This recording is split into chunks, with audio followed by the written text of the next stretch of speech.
Good to see you guys. Now, okay, it may be just part of my personality, but some of the things that I love most about NSA are the very things that make it controversial. For example, well, some of those controversial things are sitting in the seats behind me.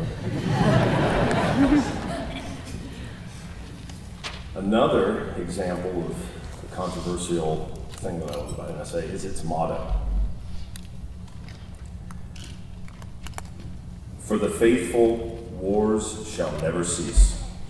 Now, people get antsy when you mention war in the context of religion. But the source of the motto is, well, I imagine it is, Genesis 3:15, where God turns mankind against Satan. And God says to the serpent, I will put enmity between you and the woman, between your seed and her seed. This, of course, is the plot of history, and we're living in a war. And not surprisingly, we're under constant attack, and we also find ourselves needing to defend not only us, but those around us. Now, just to make this concrete, let me give you an example of one such attack.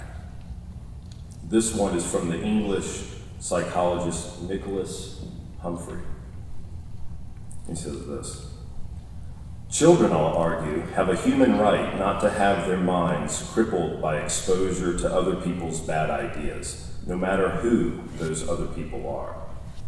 Parents, correspondingly, have no God-given license to enculturate their children in whatever ways they personally choose. No right to limit the horizons of their children's knowledge to bring them up in an atmosphere of dogma and superstition, or to insist they follow the straight and narrow paths of their own faith. In short, children have a right not to have their minds addled by nonsense, and we as a society have a duty to protect them from it. Richard Dawkins, the famous Oxford biologist and atheist, is a big fan of Humphrey and of this quotation. In fact, Dawkins quotes it approvingly in his own article, Religion's Real Child Abuse. For Dawkins and for Humphrey, a Christian education amounts to child abuse. Atheists now, or at least today, aren't just interested in arguing that God doesn't exist, although they are interested in that. They also want to stop parents, for at least in this case, from giving their children a Christian upbringing. And they're willing to do something about it. Now, if NSA is going to help you guys to live as Christians, then it needs to teach you how to defend your faith, how to deal directly with the enemy. Every course is going to do that to some extent in an indirect way. Each class should make you a healthier Christian overall. And healthy people are going to hold up better under attack, all things being equal. Grateful and joyful living before the Lord is extremely effective in the battle. But just as a boxer needs to be in good health, to be strong, to have good cardio, he also needs to know how to actually box. So that's why this year we've added a 2-term apologetics course for all the sophomores. That's an advertisement for my class. Now, apologetics is just a $3 word for the practice of defending a position, of defending a place where you stand. Of course, the place where we stand is the place of faith, the position of faith. Now, when it comes to apologetics, you're never going to have all the answers, ever. But you don't need all the answers. What you need are the strategic answers. Now, let me give you, I'm just going to sketch this very quickly for the next hour. 3 strategic things you need to know about the task of apologetics. 3 strategic things you need to know. The first thing you got to keep this in mind. The first thing is your Aunt Susie is perfectly rational to believe in God without having a single argument for God's existence.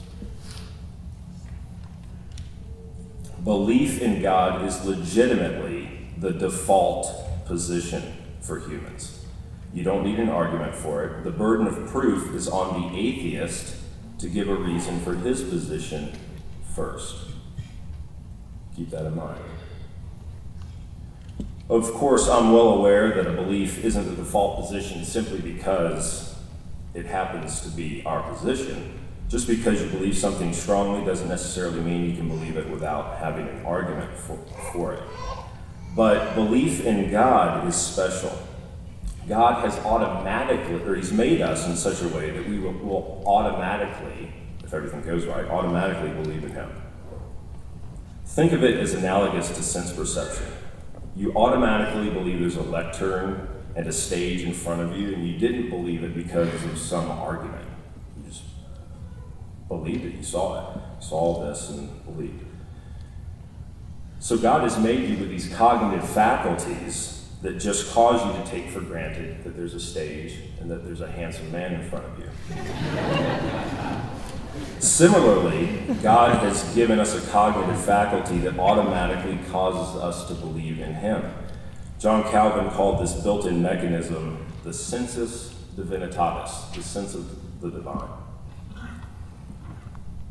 Of course, Paul alludes to this in Romans 1 when he says that we see God's attributes in creation. When we see a tiny articulate flower or a majestic snow-capped mountain down in the Wallowas 3 hours south of here, or a window-shaking thunderstorm, we also see something of God. These things, in fact, these things can just cause someone to believe in God. There's no argument.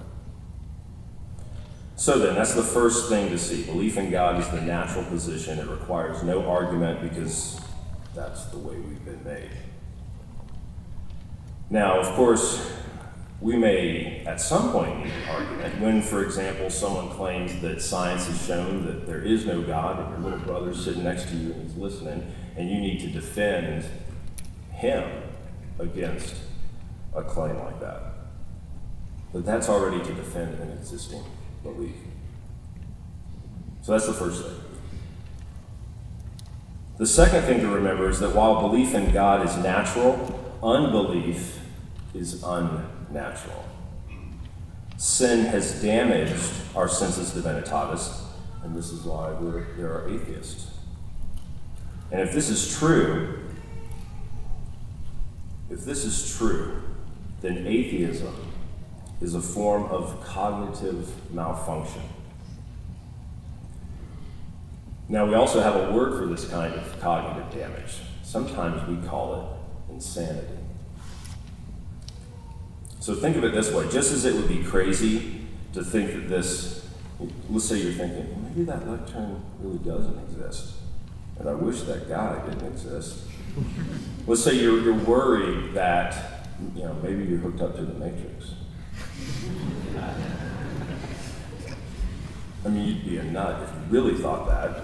Well, similarly, it would be crazy, literally, to doubt God's existence. Okay?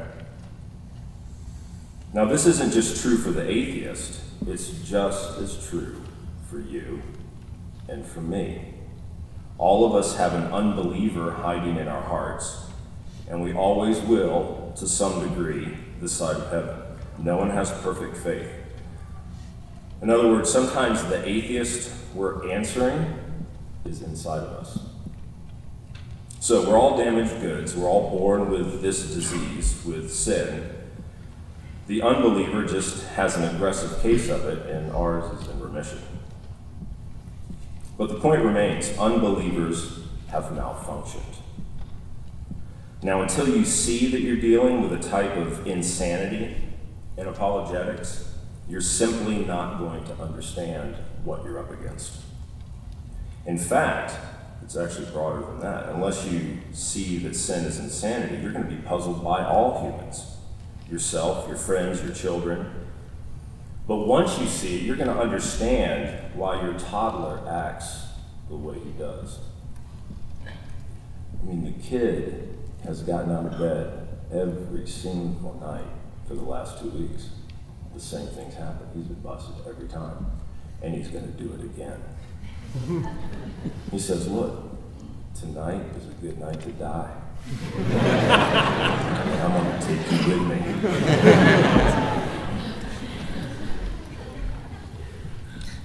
Okay, so belief in God is the natural position. We can take it for granted. Unbelief is unnatural.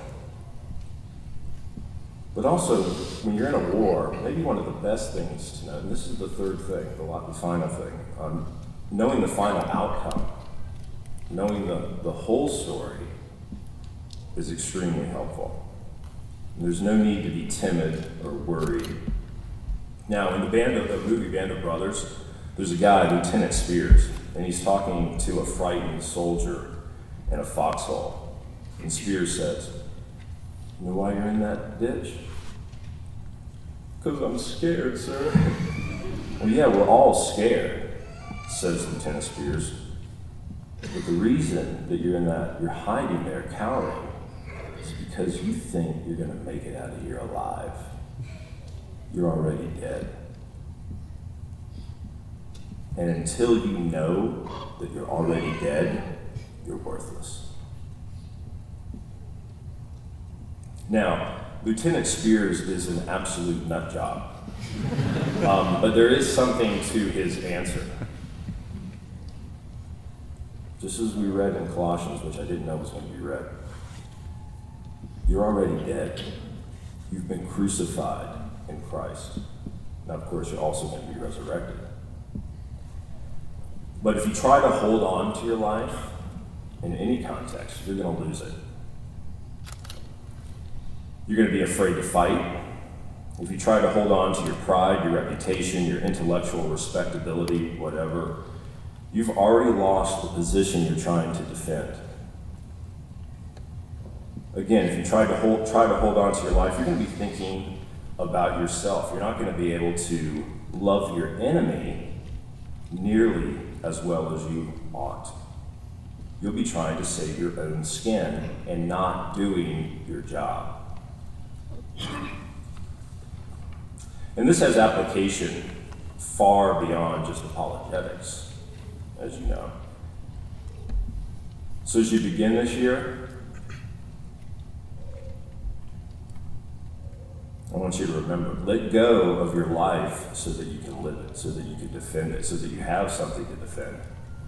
If you try to hold on to what you think is yours, well, trust me on this, if you try to hold on to what you think is yours, your time, your convenience, your comfort, you've lost all of those. So relax. You're already dead.